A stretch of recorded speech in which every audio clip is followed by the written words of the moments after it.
I mentioned I had a little newsletter. I used to do that newsletter monthly.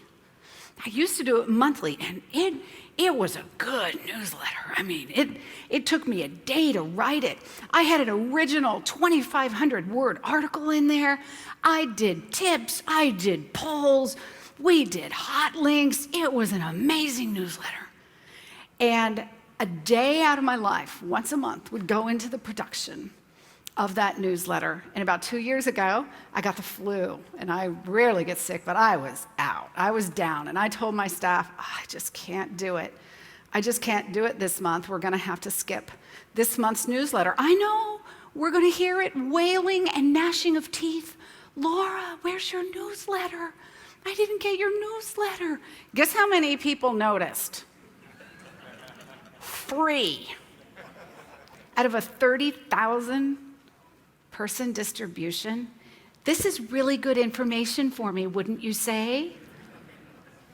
So I started calling up some of the people and saying, I didn't send my newsletter and you didn't notice. Do you read this? Do you actually read this newsletter? And some people going, well, I made this folder like you taught me, Laura, and I have this rule set that when I get your newsletter, it goes into this folder. And I'm like, do you ever read them? Well, there's like 9 of them stacked up in there, and I mean to read them when I'm on the plane. Bottom line, people just said, they're too long. They're just too long. They're too much. I said, well, what do you want? Can we have a paragraph?